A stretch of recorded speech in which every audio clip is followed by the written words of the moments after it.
Good morning everyone. Welcome to PW only IAS। दोस्तों, अगर हम बात करें आज के द हिंदू फ्रंट पेज की, तो यहाँ पर आप नोटिस कर पाओगे कि एक बहुत ही दुखद खबर हमें यहाँ देखने को मिल रही है। और दरअसल में ये दुखद खबर है मनसा देवी टेम्पल हरिद्वार से। दरअसल में कल सुबह 9 बजे के आसपास की बात है। ऐसा बताया जा रहा है कि एक रूमर फैला, जिसमें बोला गया कि कुछ यहाँ पे बिजली का करंट आ चुका है, जिससे लोगों के बीच में जो श्रद्धालु थे उनके बीच में एक पैनिक आ जाता है। एंड उस पैनिक वाली सिचुएशन में भगदड़ हो जाती है, जिसमें टोटल 8 लोगों की मृत्यु की खबर हमारे सामने है। एंड लगभग आप नोटिस कर पाओगे कि 30 लोग इंजर्ड यहाँ बताए जा रहे हैं। कुछ लोगों ने यह भी बताया कि मंदिर के जो द्वार थे अचानक से बंद हुए, उसको देखकर भी लोगों के अंदर भगदड़ मची। तो there are different such stories, but concern की बात यहाँ पे ये है कि जितने लोग वहाँ होने चाहिए थे उससे कई गुना ज़्यादा लोग वहाँ पे थे। बहुत ही छोटी सी जगह है एंड उसमें इतने सारे लोग होना, plus at the same time administration और पुलिस का प्रॉपर मुस्तैदी से काम ना कर पाना या अवेलेबल ना होना उस टाइम के ऊपर, ये कहीं ना कहीं कुछ चिंताजनक विषय से, जिस वजह से यहाँ पर श्रद्धालुओं की हमें डेथ देखने को मिल रही है। अब दोस्तों, ऐसे कुछ इंसिडेंट्स अगर हम पिछले कई सालों की बात करें ना, तो बहुत ज़्यादा कॉमन हो चुके हैं। हमारी गाइडलाइंस हैं बिल्कुल इनके रिगार्डिंग, पर उनका सही ढंग से पालना नहीं की जाती। हम ये नहीं देख पाते कि कितने लोग आ रहे हैं, कैसे उनको मैनेज किया जाएगा, एंड जिस वजह से ये केसेस बहुत ज़्यादा कॉमन हो चुके हैं। तो it becomes very very important कि प्रॉपर गाइडलाइंस का यहाँ पे हम फॉलो करें, ठीक है। एंड प्रॉपर जो इंक्वायरी की जाए एंड अकॉर्डिंगली हम देखा जाए कि आने वाले समय के अंदर कैसे इंश्योर कर सकते हैं कि ऐसे इंसिडेंट्स दोबारा अकर ना हो। दोस्तों, यहाँ पे जो दूसरी न्यूज़ है वो है थाईलैंड एंड कंबोडिया के कॉन्टेक्स्ट में। सैटरडे को जब हम डिस्कशन कर रहे थे, मैंने आपको ये इशू समझा दिया था थाईलैंड एंड कंबोडिया का। अब डोनाल्ड ट्रंप ने यहाँ पर अपने जो ट्रुथ सोशल के ऊपर यहाँ पे पोस्ट किया है कि उन्होंने बात करी है दोनों देशों के साथ, थाईलैंड एंड कंबोडिया के साथ, एंड दोनों देश अग्री कर गए हैं कि नेगोशिएशंस के लिए, एंड यहाँ पर भी हम शांति एस्टेब्लिश कर सकते हैं। एक बार फिर से दोस्तों, यहाँ पर मीडिएशन एफर्ट्स डोनाल्ड ट्रंप ने किए हैं, ऐसा उनका यहाँ पे क्लेम आपको देखने को मिल जाएगा। दोस्तों, डेट है आज की 28 जुलाई 2025 एंड आप सभी का स्वागत है आज के प्रीलिम बूस्टर न्यूज़ डिस्कशन में। स्टार्ट करने से पहले मैं आप सबको बता दूं कि दोस्तों, हमारा जो सृजन रिपीटर्स 2.0 बैच है वो यहाँ पर स्टार्ट हो चुका है, जिसमें आपको जीएस की क्लासेस और साथ साथ आपको टेस्ट सीरीज एंड मेंटरशिप आपको देखने को मिल जाएगी। तो ये जो सृजन बैच है ना, ये उन बच्चों के लिए बहुत इंपॉर्टेंट बन जाता है जो कहीं ना कहीं चाहते हैं प्रैक्टिस के साथ साथ अपनी तैयारी को और बेटर करना। दोस्तों, डिस्क्रिप्शन के अंदर मैंने इसका लिंक यहाँ पे दे रखा है, आप वहां पर जाकर इसके अंदर एनरोल कर सकते हैं, इसके फीचर्स आप गो थ्रू कर सकते हैं। तो सारी डिटेल्स नीचे लिंक में यहाँ पे गिवन है। चलिए स्टार्ट करते हैं। पहला जो टॉपिक हमें डिस्कस करना है वो है कला उत्सव के रिगार्डिंग। कला आप जानते होंगे आर्ट को बोलते हैं, ठीक है ना। तो एक्चुअली कला उत्सव आर्टिस्ट इन रेजिडेंस, दरअसल में ये आपका एक इनिशिएटिव है राष्ट्रपति भवन का। आप नोटिस कर पाओगे, जैसे आप यहाँ पे इनको नोटिस कर पाओगे, ये एक आर्टिस्ट है, ये एक पेंटर हैं जिन्होंने यहाँ पे पेंटिंग करी है। तो वो यहाँ पे हमारी राष्ट्रपति जी को ये आपका भेंट कर रहे हैं। अब होता पता क्या है, कला उत्सव के अंदर देश भर के आर्टिस्ट यहाँ पर अपना हेरिटेज आर्ट दिखाने, इंटरेक्ट करने के लिए यहाँ राष्ट्रपति भवन आते हैं, एंड इस तरह से अपने जो भी उनके वर्क्स होते हैं उनको यहाँ पे प्रेजेंट किया जाता है। दरअसल में ये जो बात है ना, ये 2013 में लॉन्च हुआ गया था, जब हमारे उस टाइम प्रेसिडेंट हुआ करते थे प्रणब मुखर्जी। तो उस टाइम नाम था इन रेजिडेंस प्रोग्राम, ताकि राइटर्स, थिंकर्स, आर्टिस्ट, ठीक है, इस तरह से अपने अपने वर्क को यहाँ पे लेकर आए, उनको हम दुनिया भर के सामने हम यहाँ पे शोकेस कर पाए। तो अभी आप नोटिस कर पाओगे सोहराई, पटचित्रा और पटुआ आर्ट, इनके जो आर्टिस्ट थे उन्होंने रिसेंटली मुलाकात करी हमारे राष्ट्रपति जी से। तो थोड़ा सा समझ लेते हैं कि आखिर ये आर्ट कौन कौन सी है। सबसे पहले मैं आपको सोहराई आर्ट के बारे में बता देता हूँ। देखो, सोहराई आर्ट आप यहाँ पिक्चर में देख पा रहे होंगे। दरअसल में ये जो आर्ट है ना, ये झारखंड से आती है, एंड आप नोटिस कर पाओगे यहाँ दीवार के ऊपर इस तरह से पेंटिंग करी गई है। दरअसल में इसको क्या बोलते हैं हम, we call it as the mural painting. Mural painting तब होती है जब आप दीवार पे, छत पे या किसी परमानेंट स्ट्रक्चर के ऊपर आप इस तरह से पेंटिंग कर रहे हो। तो झारखंड की इस म्यूरल आर्ट को क्या बोलते हैं, सोहराय आर्ट। ठीक है, आप ये वाला फोकस करना सोहराय के लिए। यहाँ पे सोहराय जो है वो वहाँ की जो झारखंड की ट्राइबल कम्युनिटीज हैं, ठीक है, उनकी महिलाएं हैं, कुर्मी वुमेन, संथल, मुंडा, उरान, ठीक है। तो ये सब सोहराय फेस्टिवल के समय के ऊपर, जो दिवाली के जस्ट बाद आता है, उस टाइम के ऊपर इसको यहाँ पे ये इस तरह से प्रैक्टिस करते हैं सोहराय आर्ट को। और ये एक हार्वेस्ट सेलिब्रेशन है, ठीक है। एंड यहाँ पर आपको एनिमल्स, काउस वगैरह यहाँ पर आपको देखने को मिल जाएंगे। तो ज्योमेट्रिक पेंटिंग्स या पैटर्न्स आपको देखने को मिलते हैं। एंड यहाँ नेचुरल पिगमेंट क्ले वगैरह इस्तेमाल यहाँ पे किया जाता है। एंड आज के समय ना हमने इनको एयरपोर्ट्स, गैलरीज वगैरह में भी डिस्प्ले कराया है। तो सोहराय आर्ट के कॉन्टेक्स्ट में तो चलो बात समझ आ गई झारखंड के लिए। अब दोस्तों बात करें अगर हम पटचित्र आर्ट की, तो पटचित्र आर्ट यहाँ पे आप पिक्चर में देख पाओगे, ये उड़ीसा एंड बंगाल से स्क्रॉल पेंटिंग है। स्क्रॉल पेंटिंग दरअसल में हम बात करते हैं पेपर के ऊपर या क्लॉथ के ऊपर एक तरह सी जो पेंटिंग होती है स्क्रॉल्स के ऊपर, तो वो आपको देखने को मिल जाएगी। जैसे आप यहाँ पे इस पिक्चर में नोटिस कर भी पा रहे होंगे। दरअसल में जो पिक्चर में यहाँ पे ये दिखाया गया ना, ये जगन्नाथ पेंटिंग आपको देखने को मिल जाएंगी, ठीक है ना। तो जगन्नाथ कल्ट के साथ बहुत ज्यादा लिंकेज है उड़ीसा का और Vaishnavism and rural tradition Bengal का। तो कहीं ना कहीं आप नोटिस कर पाओगे कोई त्योहार के समय के ऊपर टेम्पल ऑफरिंग में इस तरह की पेंटिंग्स यहाँ पे करी जाती हैं। एंड इसमें लॉर्ड कृष्णा, लॉर्ड जगन्नाथ, रामायणा की स्टोरीज आपको इन सीन्स में देखने को मिल जाएंगी। तो कपड़े के ऊपर इस तरह से आपकी पेंटिंग करी जाती है। एंड रघुराजपुर उड़ीसा के अंदर ये बहुत फेमस हब है आपके पटचित्रा आर्ट का। लास्ट दोस्तों जो हमें डिस्कशन करना है वो पटुआ आर्ट के रिगार्डिंग है। पटुआ आर्ट आपका वेस्ट बंगाल से है एंड ये भी अपने आप में एक स्क्रॉल बेस्ड आर्ट ही आपको देखने को मिल जाएगा। तो पटुआ कम्युनिटी जो है वो यहाँ पे इसको प्रैक्टिस करती है और इसको स्टोरी टेलिंग के लिए यहाँ पे इस्तेमाल किया जाता है। एंड आपके अलग अलग एपिक्स को हम यहाँ पे दर्शाने की कोशिश करते हैं। एंड आज के समय कुछ मॉडर्न थीम्स वगैरह भी इसके अंदर ली गई हैं। एंड ये जो पेंटिंग होती है इसमें वेजिटेबल डाइस का, गम, हैंडमेड पेपर, इन सब चीज़ों का इस्तेमाल होता है, ठीक है। तो ये कुछ आर्टिस्ट थे या आर्ट फॉर्म्स थे देश भर के जिन्होंने अभी रिसेंटली प्रेसिडेंट जी को जो मिले अपने आर्ट को उन्होंने यहाँ पे प्रेजेंट किया। नेक्स्ट दोस्तों आते हैं अगले टॉपिक पे, that is your coconut oil. देखो कोकोनट ऑयल आप सबने देखा भी होगा, हो सकता है कुछ लोग इस्तेमाल भी करते होंगे। अब देखो कोकोनट ऑयल अपने आप में बड़ा ही इंटरेस्टिंग है। क्यों इंटरेस्टिंग है? क्योंकि कोकोनट ऑयल हम खाने के लिए भी इस्तेमाल करते हैं, खासकर साउथ इंडिया में। खासकर अगर हम बात करें ना केरला की, तो केरला में तो देखो काफी ज्यादा इस्तेमाल होता है खाने वाली चीजों के अंदर आपके कोकोनट ऑयल का। नॉर्थ इंडिया में काफी कम है बट कुछ एरियाज में होगा भी, बट मोस्टली साउथ इंडिया में है खाने वाली चीजों के अंदर।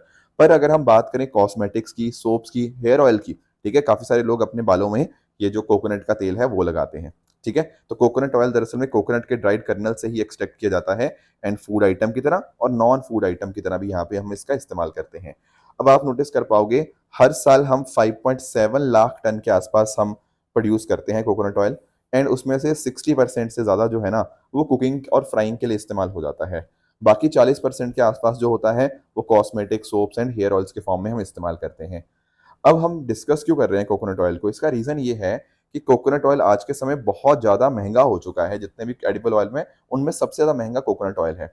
अब सर इसका कारण क्या है? देखो कारण ये है, आप समझना, दुनिया में सबसे बड़े प्रोड्यूसर कौन है?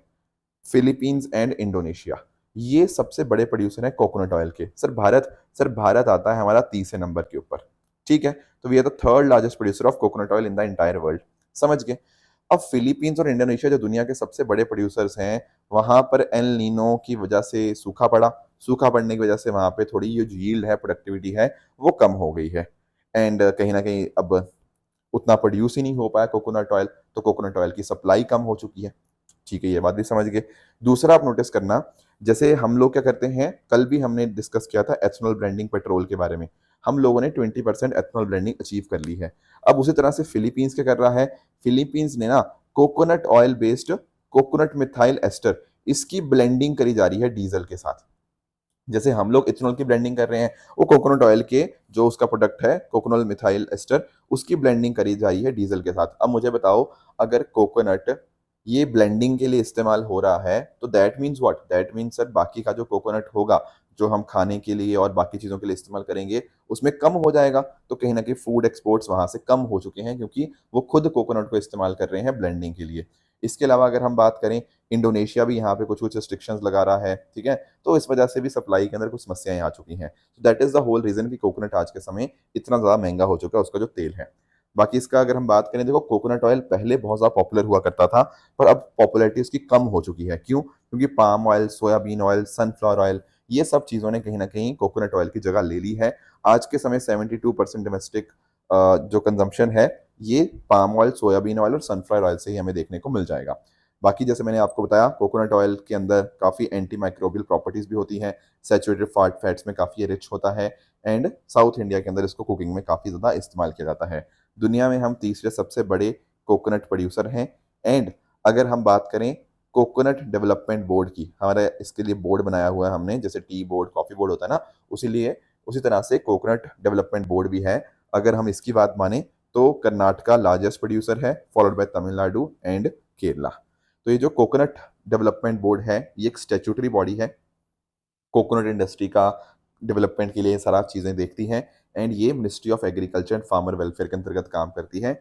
एंड साथ ही साथ यहाँ पे इसके जो हेडक्वार्टर्स हैं वो आपको कोची केरला के अंदर देखने को मिल जाएंगे। तो ये कुछ बातें थी कोकोनट ऑयल के कॉन्टेक्स्ट में जो हमें काफ़ी क्लियर होनी चाहिए।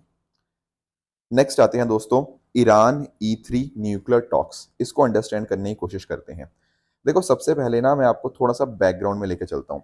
आप लोगों ने ना IR पढ़ा होगा, उसमें आपने JCPOA के बारे में सुना होगा, joint comprehensive plan of action. दरअसल में क्या होता है ना, 2015 की बात है।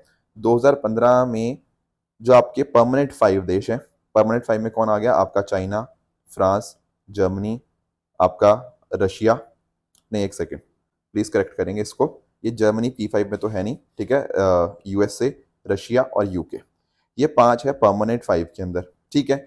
इनमें साथ में एक देश और जुड़ता है, वो है जर्मनी, ठीक है। तो यहाँ पर ये 6 देश आपको देखने को मिल जाएंगे। इसके अलावा आपका यूरोपियन यूनियन, ठीक है।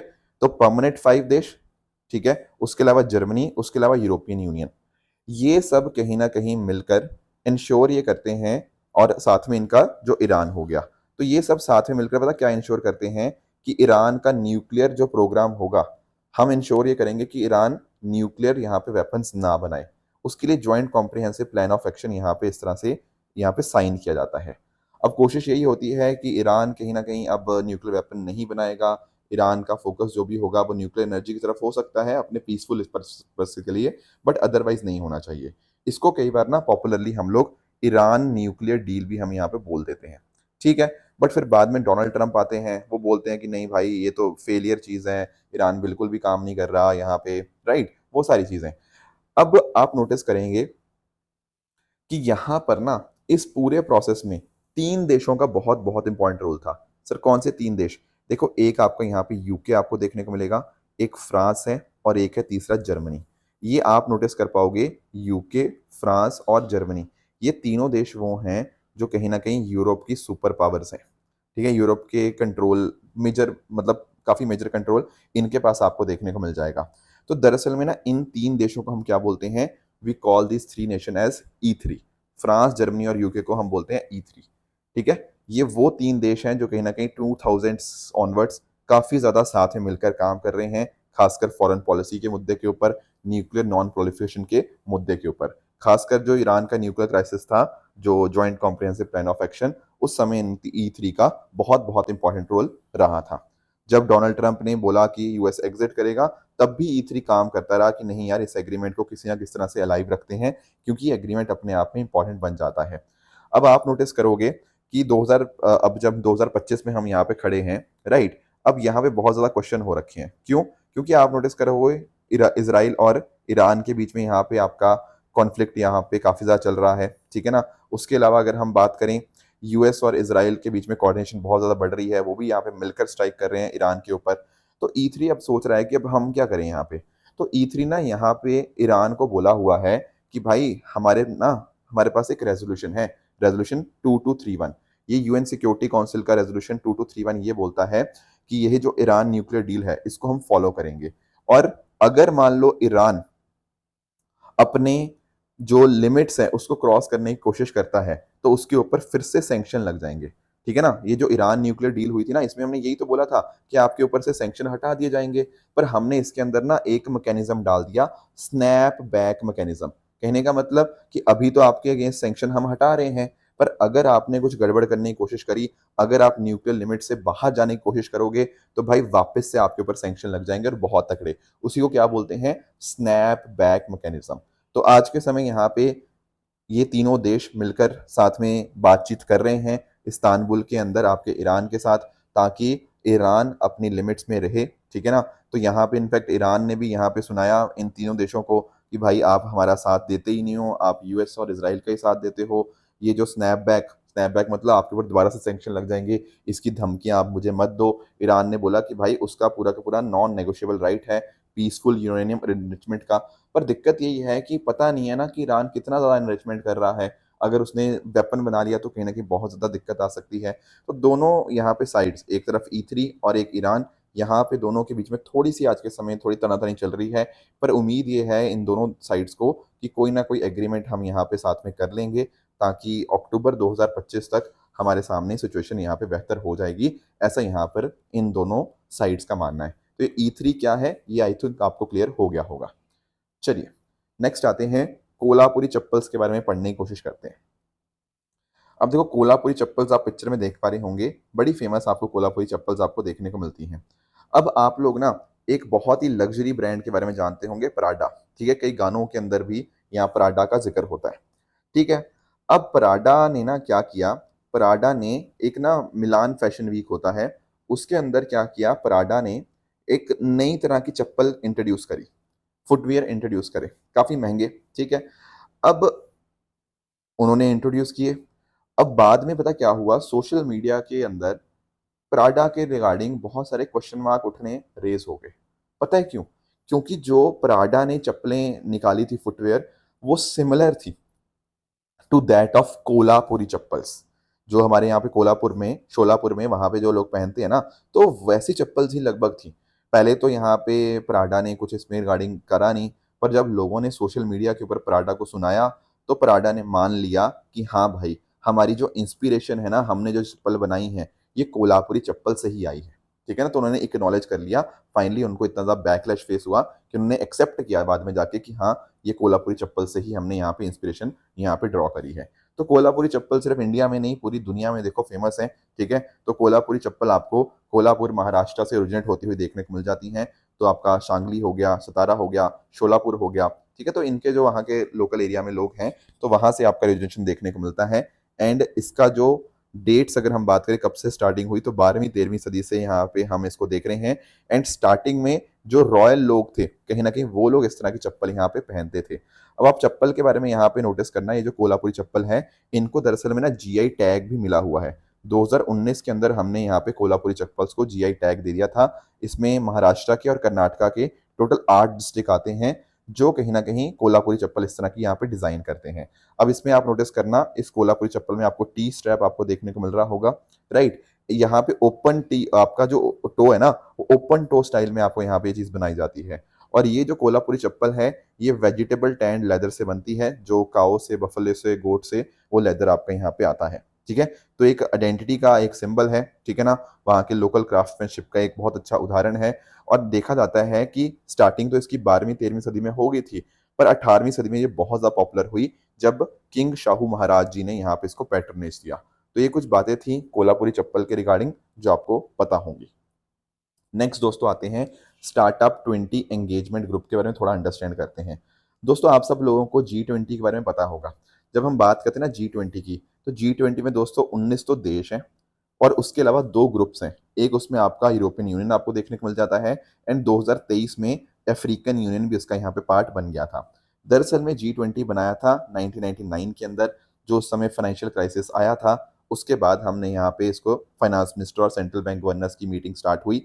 बट 2008 के ऑनवर्ड्स ना, जो हेड ऑफ स्टेट्स थे, वो यहाँ पर इसमें पार्टिसिपेट करने लग जाते हैं, राइट। तो आज के समय G20 बहुत बहुत इंपॉर्टेंट हो जाता है, जहाँ पर आपकी डेवलप कंट्रीज के साथ साथ आपकी डेवलपिंग कंट्रीज भी आपके सामने हैं। ठीक है, तो 2023 का जो समिट हुआ था, आप सब लोग जानते हैं, वो भारत के अंदर ही आपको देखने को मिलता है। इसके बाद जो अगले साल 2024 का समिट हुआ था, वो ब्राजील के अंदर देखने को मिला, राइट। एंड अब जो 2025 का यहाँ समिट हो रहा है, वो साउथ अफ्रीका के अंदर हेल्ड किया जा रहा है, राइट। एंड आप नोटिस कर पाओगे, यहाँ पे अलग अलग तरह के एंगेजमेंट ग्रुप्स हैं। जैसे एक बिजनेस 20 ग्रुप है, एक सिविल सोसाइटी 20 ग्रुप है, labour union 20, L20, science 20, women 20, think tank 20, youth 20। उसी तरह से आपका स्टार्टअप 20 आपको ग्रुप देखने को मिल जाएगा।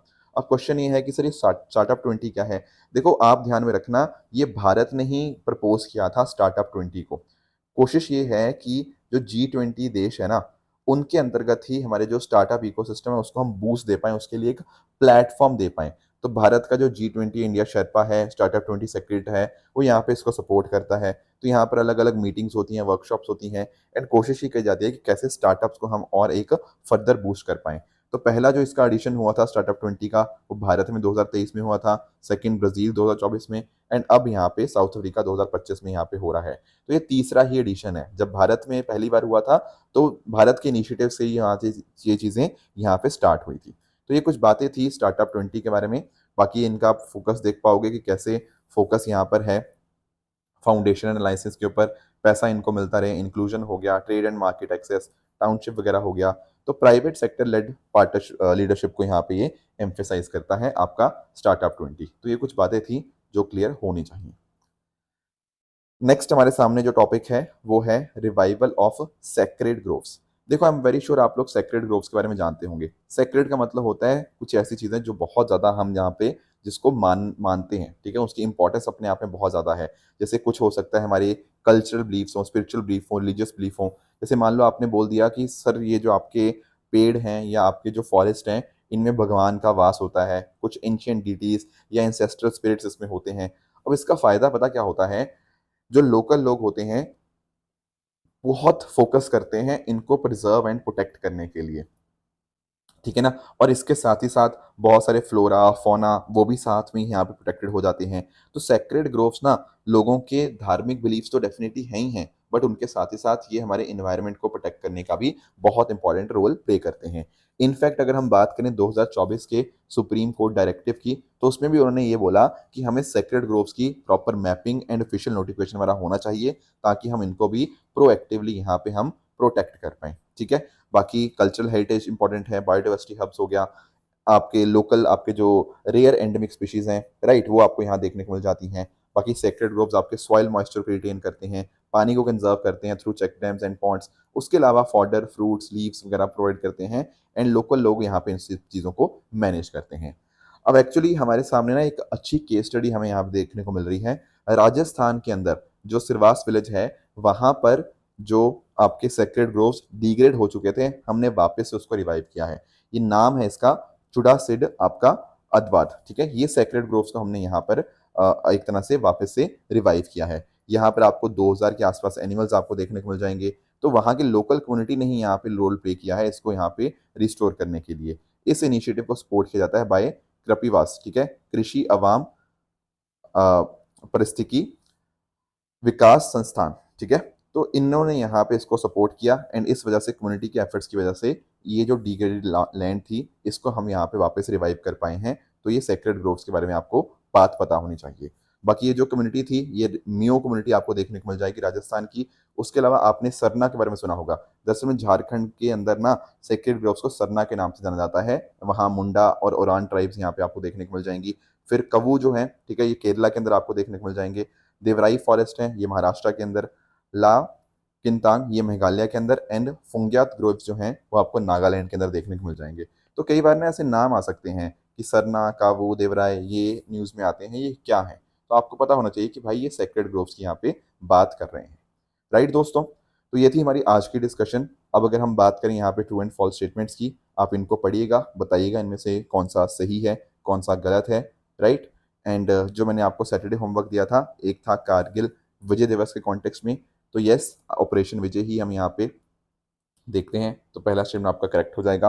वनातू की बात करें तो दोस्तों ये इंडियन ओशन के अंदर नहीं बल्कि आपका साउथ पैसिफिक ओशन के अंदर है, इसलिए सेकंड स्टेटमेंट आपका इनकरेक्ट रहेगा। इंटरनेशनल कोर्ट ऑफ जस्टिस की बात करें तो यहाँ पर 9 नहीं बल्कि आपके टोटल 15 जजेस आपको देखने को मिलते हैं, इसलिए ये स्टेटमेंट भी आपका यहाँ पे इनकरेक्ट है, राइट। तो ये थी हमारी आज की डिस्कशन। इसी तरह से आप सब लोग अपने एंड पे हार्डवर्क करते रहिए।